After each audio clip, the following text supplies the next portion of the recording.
Les prix du pétrole connaissent actuellement leur plus forte hausse depuis la crise de 2008. En augmentation constante parallèlement à la reprise fin 2010, le prix de référence du baril s'est durablement établi au-dessus de la barre des $100 américains. Les causes de la flambée: l'impact du printemps arabe et la crise en Libye, 12e producteur mondial, dont les exportations ont quasiment cessé, se superposent à un contexte de raréfaction de la ressource face à une explosion de la demande des pays émergents. Selon Bank of America Merrill Lynch, la consommation mondiale de pétrole a augmenté de 2,3 millions de barils au premier trimestre 2011, plus du double de la moyenne de ces 25 dernières années, 1,1 million. Une menace sérieuse pour la reprise? La hausse du pétrole aurait déjà coûté 0,5% à la croissance mondiale cette année, d'après le journal The Economist. Les pays émergents sont cependant les premiers pénalisés et les hausses de taux d'intérêt en Chine, deuxième importateur mondial, pour contrer l'inflation en témoignent. Le rôle du prix du pétrole est comparable à celui d'un taux d'intérêt pour l'économie mondiale. Il est cependant difficile de savoir exactement à partir de quel niveau il menace la croissance du fait des divergences structurelles entre pays. La France est plutôt préservée du fait du poids du nucléaire. En Espagne,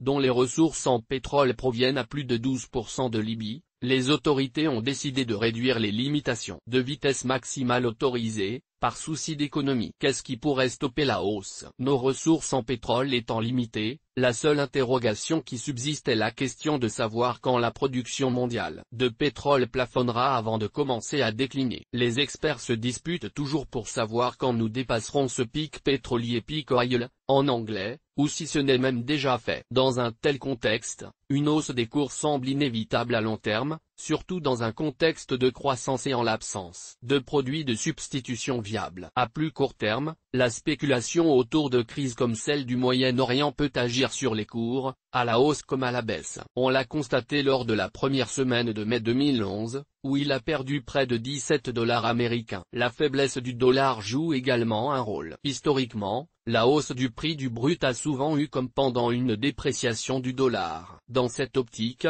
la politique monétaire expansionniste de la Fed n'y est pas étrangère. Vers la fin du tout pétrole, le nucléaire traversant actuellement une période de remise en question suite à l'incident de Fukushima, le secteur de l'énergie est plus que jamais en plein bouleversement. C'est dans ce contexte que Total vient d'annoncer qu'il prend le contrôle de Sun Power Corp, numéro 2 des panneaux solaires aux États-Unis. La diversification du géant pétrolier dans l'électricité et les énergies renouvelables est un signe fort que les lignes sont en train de bouger. Il reste cependant des interrogations sur le modèle économique de ces nouvelles technologies de l'énergie. À titre de comparaison, le retour sur investissement du solaire n'a atteint que 3,6% en moyenne ces 5 dernières années, d'après Capital IQ, alors que celui de Total est de 19,7%. Le pétrole a donc encore de beaux jours devant lui. Investir dans les valeurs pétrolières ou les parapétrolières reste donc intéressant, surtout s'ils réussissent à se positionner opportunément pour assurer la relève lorsque les ressources pétrolières exploitables seront épuisées. Anna Scheffler, Café de la Bourse.